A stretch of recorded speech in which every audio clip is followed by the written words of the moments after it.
The text came in at 11:47 on a Tuesday night.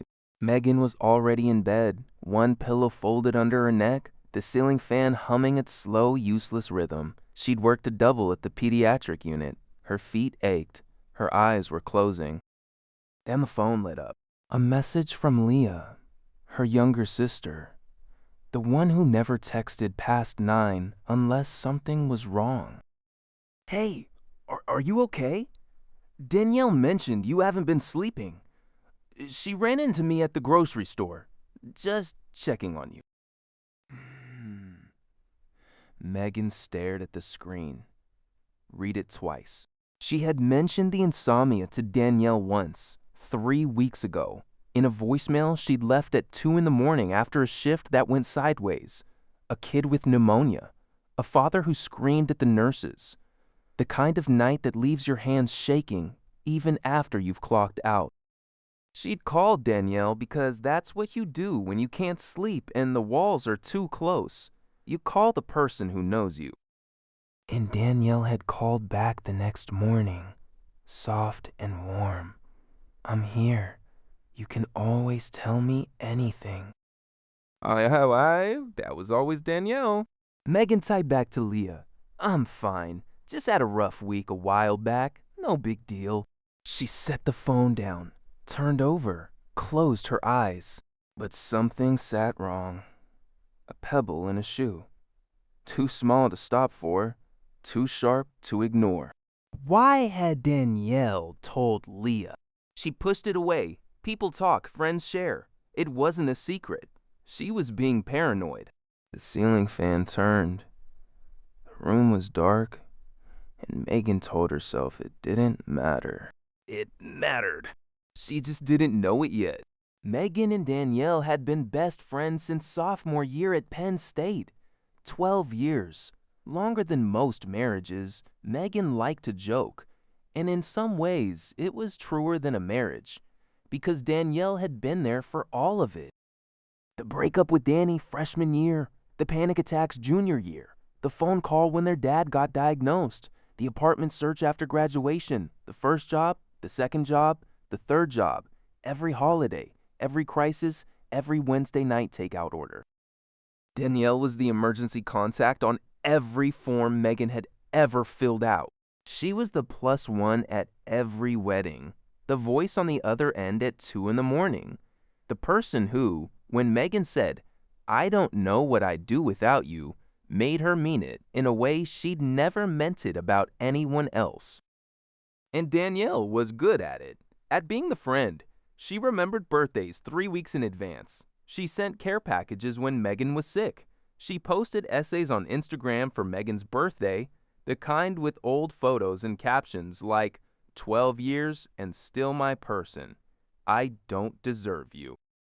Everyone loved Danielle, and why wouldn't they? She was bright and warm and magnetic. She walked into a room, and the room rearranged itself around her. She asked about your life, and you felt heard. She laughed at your jokes, and you felt funny. Megan had always assumed she was the lucky one, that having a friend like Danielle was a gift most people don't get. She still thought that, most of the time. But lately, something had shifted. Not between them, between Megan and everyone else. It started small, the kind of thing you only notice in hindsight. A coworker, Beth, from the NICU. They'd always gotten along. Shared coffee on breaks. Complained about scheduling. Normal work friend stuff. One Monday, Beth was different. Not rude, just careful. The way people get when they know something about you that you didn't tell them. Megan caught it during lunch. Beth kept glancing at her with this look. Half pity, half curiosity. Like Megan was a headline she'd already read. "Everything okay?" Beth hesitated. Stirred her soup. "Yeah, totally. I didn't know you were going through all that. I hope you're doing better." Going through what? Beth's face changed. "Hey, That quick flash of someone realizing they've said too much. Nothing. Danielle just mentioned. You know what? Never mind. She was probably just worried. The conversation moved on. Beth asked about a patient. Megan answered, normal. But the words stayed. Danielle just mentioned. Mentioned what? To Beth? They barely knew each other. Danielle and Beth had met once, maybe twice, at Megan's birthday parties. Megan thought about it on the drive home. Then she thought about Leah's text. 2 data points, not enough for a conclusion, but enough for a feeling. She called Danielle that night. Meg! Oh my god, I was literally just thinking about you. How was your day? Good. Long. Hey, random question. Did you talk to Beth recently? From my work? Beth? Oh, yeah, we're connected on Instagram. She posted something about a nursing conference, and I commented. We chatted a little. Why? She said something weird today. Like she knew something about me that I hadn't told her. Oh, no. Might have. Okay, don't be mad. I think I mentioned that you'd been stressed. I was just venting about how worried I've been about you. You know I get like that. I'm such a worrier.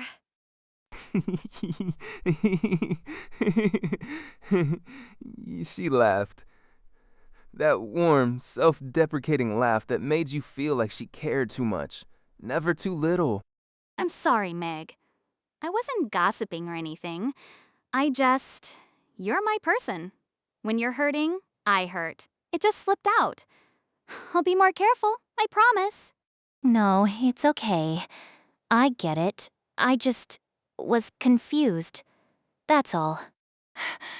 You're the best. Seriously, I don't know what I'd do without you. Oh, hey, are we still on for Saturday? I found this new brunch place. You're going to die. And just like that, the conversation had moved, rerouted. What had started as a question ended as brunch plans, and Megan felt something she couldn't name. Not satisfied, not unsatisfied. Just rerouted. She went to bed that night and stared at the ceiling fan again. Danielle was worried about her. That's all it was. That's what friends do.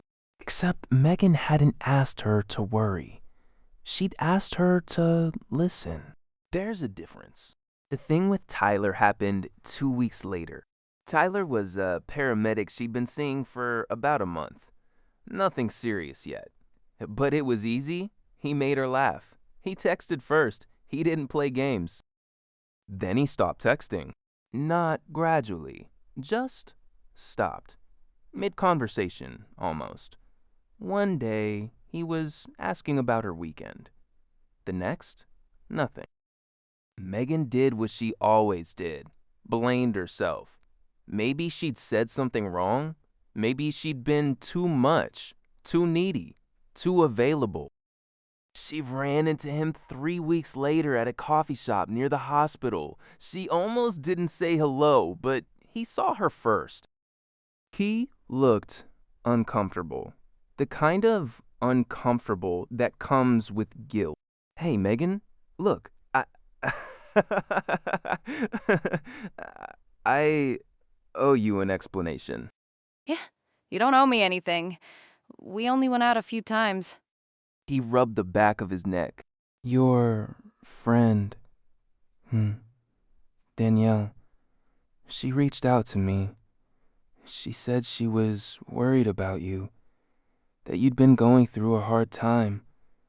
She said you were fragile, that she didn't want to see you get hurt.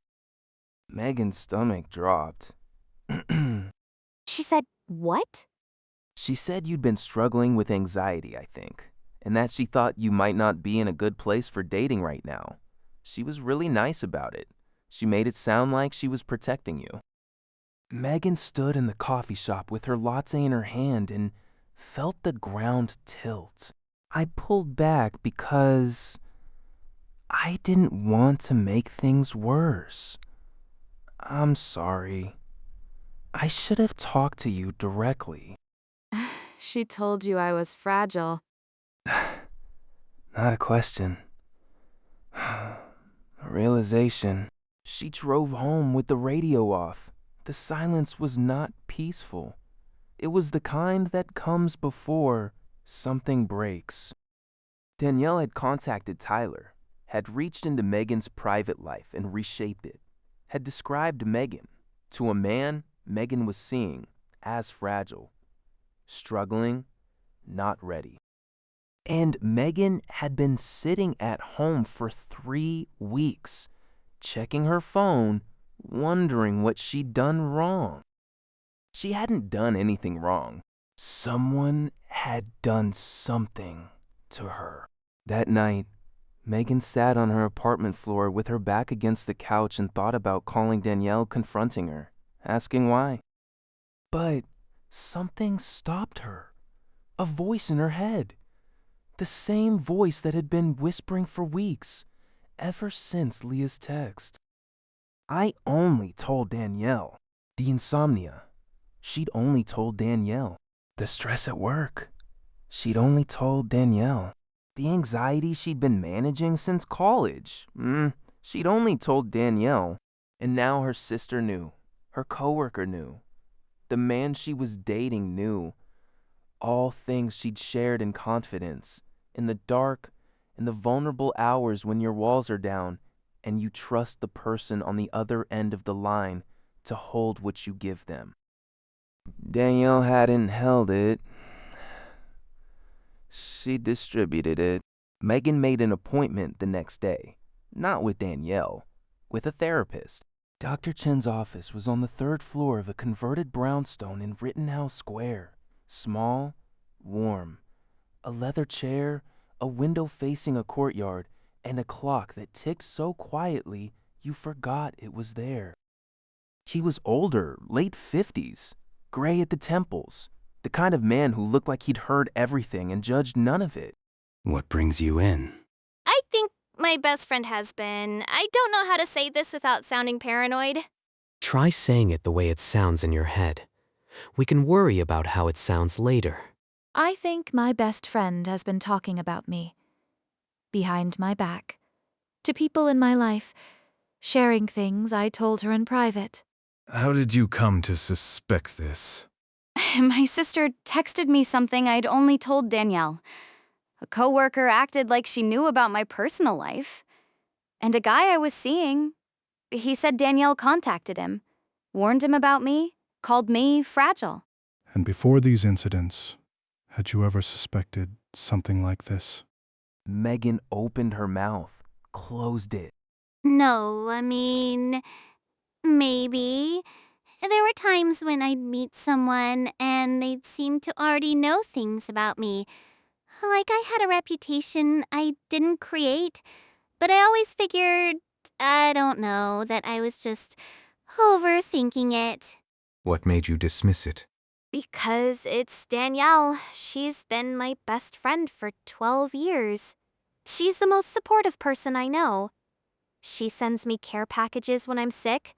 She shows up at midnight when I'm having a bad day. She's my person. So, the idea that she might also be the source of the problem feels... Impossible. Like accusing the sun of being cold. Dr. Chen nodded. He didn't write anything down. He just sat with it. Like the information had weight and he was letting it settle. Can I ask you something about Danielle? How does she talk about other people when it's just the two of you? The question caught Megan off guard. Not because it was hard, because the answer came too quickly. She talks about people a lot, actually. Always wrapped in concern. Like, I'm worried about Jessica. She's been drinking a lot. Or, I feel so bad for Courtney. Her marriage is falling apart. She frames it like she cares, but... But But she knows things about people that she shouldn't. details, personal things, and she shares them like it's natural. Like caring about someone means talking about their problems to everyone. And how does she talk about you to other people? Megan went still. I'm starting to think the same way. What do you imagine she says? Whatever I've told her, repackaged, she probably tells people she's worried about me, that I'm going through a lot, that I'm fragile. She uses the concern as a container, a socially acceptable container for other people's private pain. That's a very precise description. It took me 12 years to see it. Dr. Chen let the silence sit. The clock ticked. I want to explore something with you. Not a conclusion, just a direction. Is that okay? Yeah. You said Danielle describes you as fragile, as struggling, as someone who needs protection. When you hear those words, do they describe the Megan sitting in front of me? No. I work 12-hour shifts with sick kids. I live alone. I pay my bills. I manage my anxiety without medication. I'm not fragile. So where does that description come from? If it doesn't match who you are, whose picture is she painting? Megan frowned. Hers? Like, she's painting a version of me that makes her feel... Feel what? Needed. If I'm fragile, she gets to be strong. If I'm struggling, she gets to be the one who holds things together. If I'm a mess, she's the one with her life figured out. And who told Tyler you were fragile? She did. Why would she need Tyler to see you that way? The answer rose in Megan's chest before it reached her mouth. Because if Tyler saw me the way I actually am, if he saw me as whole and capable and... okay, then I wouldn't need her. And she can't. Megan stopped. Her hands were shaking. She can't let that happen. Why not? Because her whole identity depends on being the one I lean on. The strong one, the caretaker. The one who worries. And if I'm fine, if I'm actually fine... Then who is Danielle? The question hung in the room like smoke. Megan pressed her fingers against her temples. I don't know. I've never seen her without someone to take care of. She's always the concerned friend, always the one who checks in. But if nobody needs her concern... Let me ask you something else. What does Danielle accuse you of?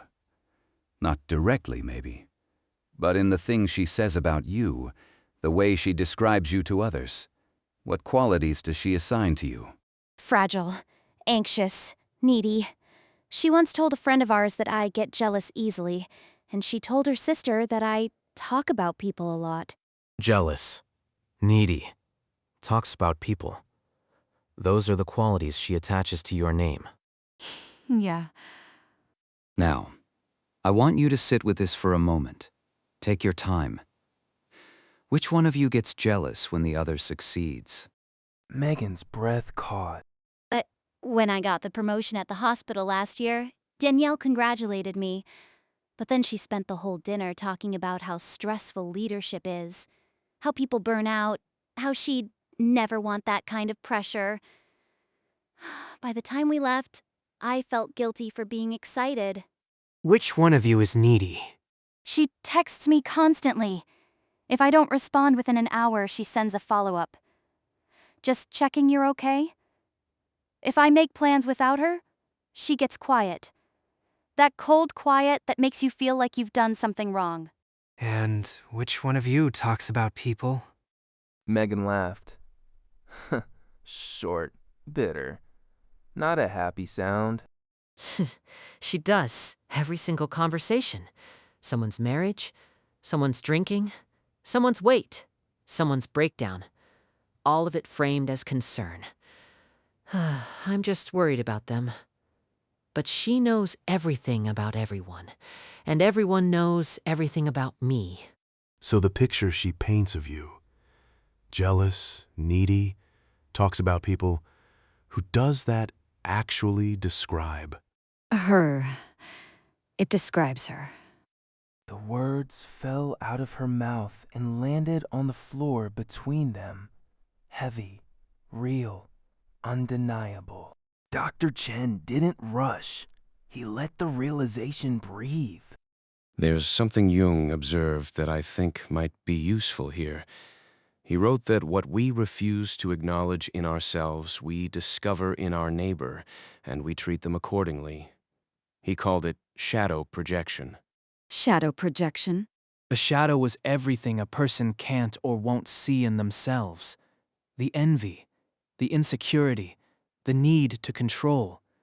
These qualities don't disappear because we refuse to look at them.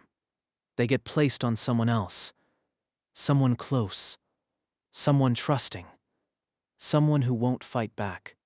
Megan stared at the window. The courtyard was empty. A single leaf skidded across the bricks. The person carrying the heaviest shadow is often the one who appears the brightest, the most helpful, the most concerned, because the persona, the social mask, has to be that much more polished to compensate for what's hidden underneath. She's the nicest person everyone knows. And the one who talks about everyone behind their backs Every accusation. is a confession. That's the shadow at work. What she calls you is what she cannot face in herself. Not because she's evil, because she's built an entire identity around being the good friend, the concerned one, the selfless one, and the parts of her that are jealous and insecure and desperate for control. Those parts don't go away. They get projected onto the nearest available person. Me. You, for 12 years. Megan pressed her palms flat against her knees, the gesture of someone holding themselves together while the truth takes the shape they feared it would. I only told Danielle. She said it quietly, not to Dr. Chen, to the room, to the 12 years. Every time, every secret, every fear, every 2 a.m. voicemail, I only told Danielle, and Danielle told everyone. How does that feel? Like I've been handing someone a knife and thanking them for holding it. She didn't cry. She wanted to, but the feeling was too deep for tears. It sat in a place tears couldn't reach. A place that felt like grief. Megan went home that night and sat on her kitchen floor, not because she needed to, because standing felt like too much commitment to being okay. She thought about freshman year. Danielle borrowing her notes and staying up all night to help Megan study. Sophomore year. Danielle holding her hair back at a party after a bad breakup. The apartment they'd almost shared. The Christmas they spent together when neither of them could afford to fly home. 12 years of a friendship that felt like the most real thing in her life. And underneath it, a current running in the wrong direction.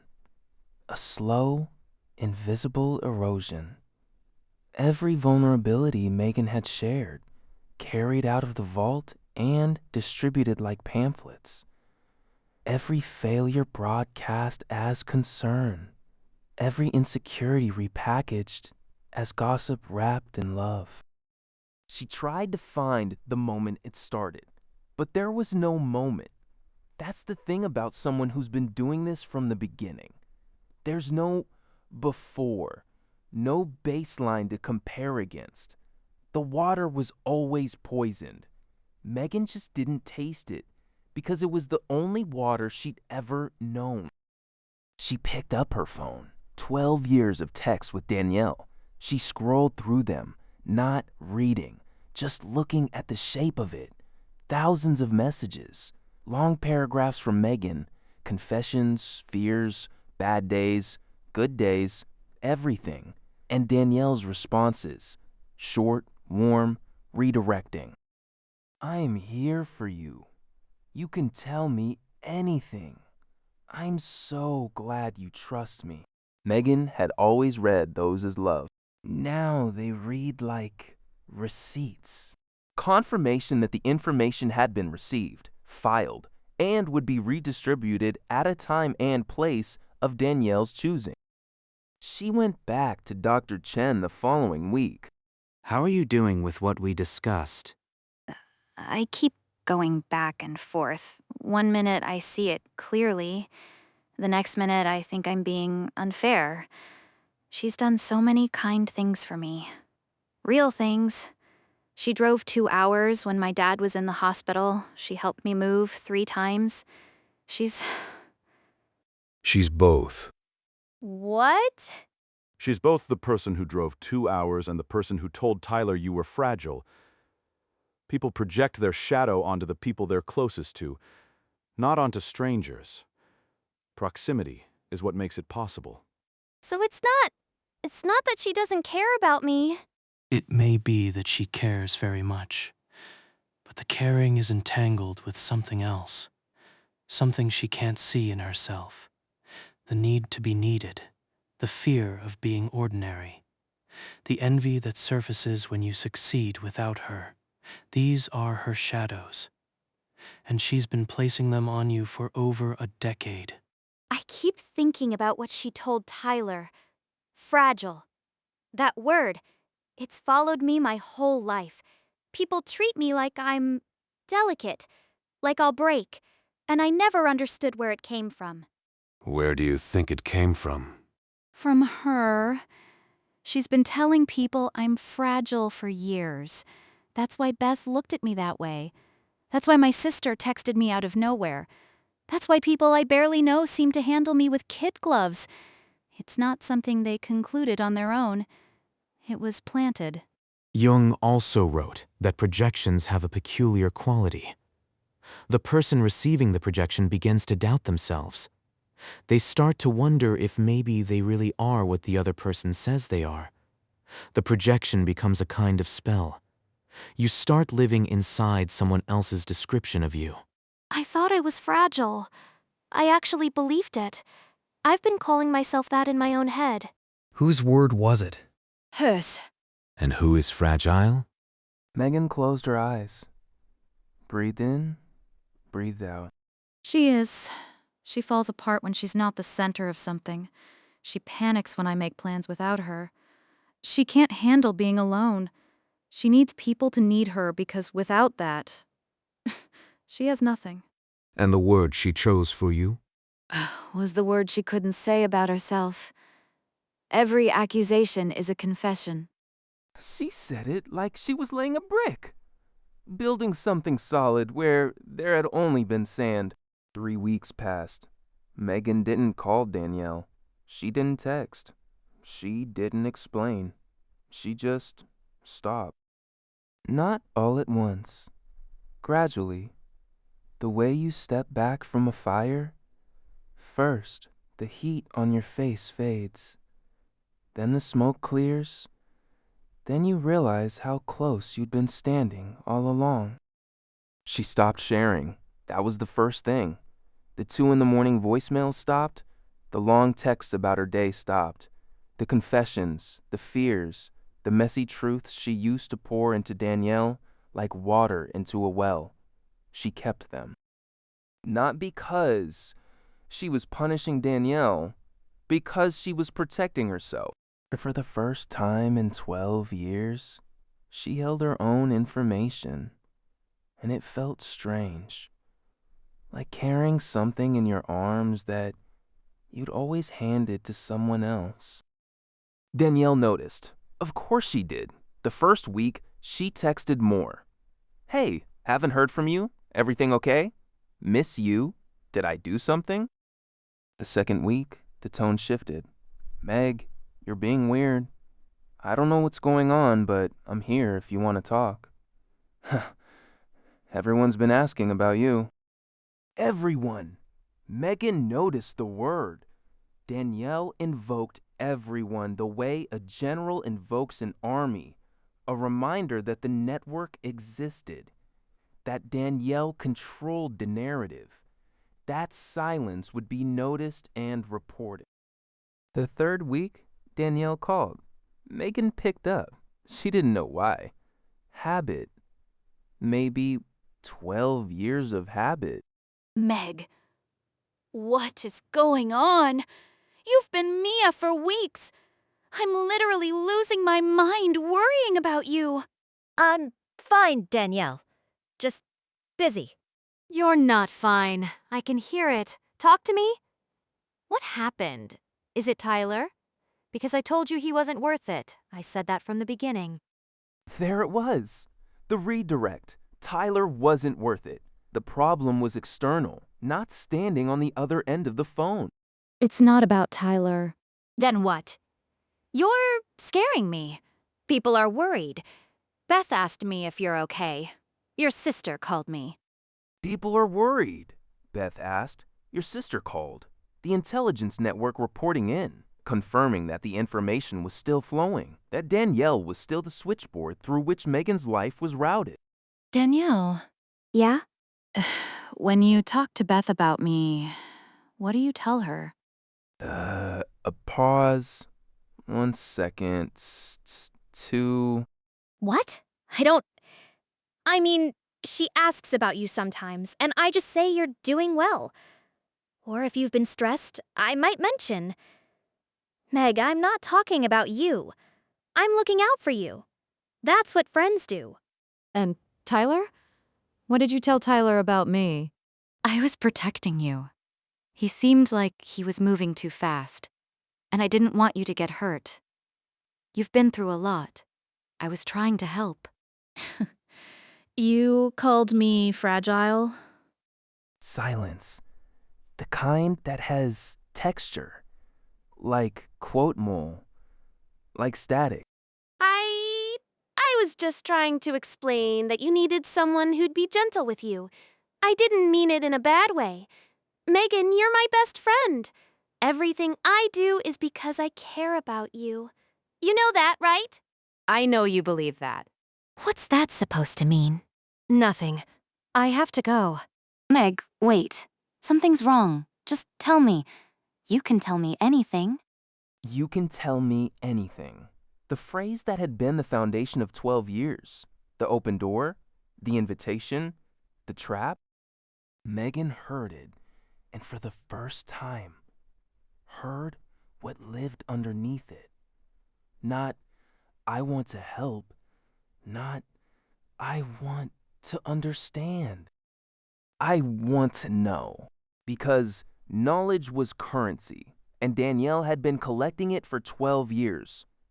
Every fear, every failure, every midnight confession, all of it gathered, inventoried, and spent on conversations Megan was never part of. I'm okay, Danielle. Really. I'm just figuring some stuff out. Okay, well, I'm here. Always. The call ended. Megan set the phone on the counter.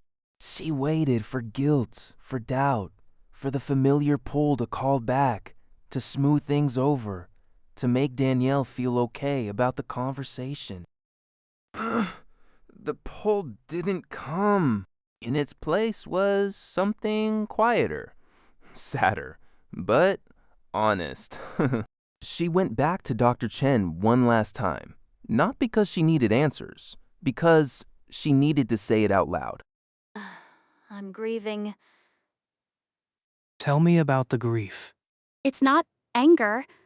I thought it would be anger when you find out someone's been doing what she's been doing. You'd think you'd be furious, but I'm not. I'm just sad. Because I loved her. I really loved her. And she loved the version of me that needed her. The fragile one. The struggling one. That's the Megan she loved. And the real me, the one who's actually okay, she never wanted that person. Because that person doesn't need a caretaker. What does that tell you about the friendship? That it was conditional. In a way I couldn't see because the condition was being met. I was always struggling with something. Always going through something. And she was always there, right on time, with the support and the concern and the care packages. But it wasn't generosity. It was investment. She invested in my weakness because my weakness kept her strong. And now? Now I'm not weak. And she doesn't recognize me. Just like she didn't want Tyler to recognize me. Or Beth. Or my sister. She needed everyone to see the version she'd been describing. The fragile one. Because if people saw the real me, her concern would look like what it is. Unnecessary. And if she's not concerned about me, what is she? That's her shadow. The part she can't face. That without someone to rescue, she's just a person. Ordinary. Uncertain. As fragile as the word she put on you. Megan nodded, slowly, the way you nod when you're agreeing with something you wish weren't true. I don't hate her. I know. I just can't be her mirror anymore. I can't be the person she puts her shadow on. I can't carry the parts of herself she won't look at. What are you going to do? Nothing dramatic. I'm not going to confront her. I'm not going to send a long text. I'm just going to stop handing her my pieces. She can't distribute what she doesn't have. That's not running away, Megan. That's a boundary. It feels like losing a limb. It often does when the limb was someone else's hand inside your life, moving things around. Megan left Dr. Chen's office and walked through Rittenhouse Square. It was late October. The trees were turning, gold and amber, and the deep bruised red of maples clinging to the last of their leaves. She sat on a bench and watched a woman walk 2 dogs across the park, a man reading a newspaper, a couple sharing a coffee on the steps of a fountain. Her phone buzzed. Danielle? A photo of a sunset from her apartment rooftop. Caption, missing my person. Megan looked at it. The sunset was beautiful. The caption was warm. And both felt like performances she could suddenly see the stage beneath. She didn't respond. Not from anger. Not from pettiness. Not from some calculated revenge.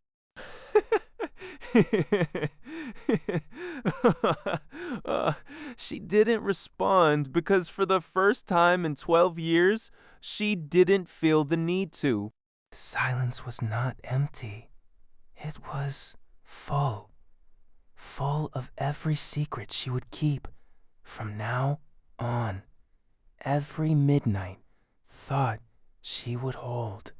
Every piece of herself that would stay where it belonged, with her. She sat on the bench. The October wind moved through the trees. Her phone was quiet in her pocket. And Megan thought about the person who had talked about her the most. The person who had shaped how the world saw her. Who had decided that Megan was fragile and needy and jealous and struggling, and had repeated it so many times that even Megan believed it. That person was not a stranger, not an enemy, not someone she'd met once and forgotten. That person was the one she called at 2 in the morning, the one she listed as her emergency contact, the one whose birthday she knew by heart. The person who talked about her the most was closer than she ever could have thought. And the silence that followed, the long, aching, necessary silence, was not loneliness. It was the first honest quiet she'd known in 12 years. And sitting there on that bench with the leaves falling and the dogs barking, and the world moving on without needing her permission, Megan realized she was not fragile. She never had been. That word belonged to someone else. And for the first time, she let it go back.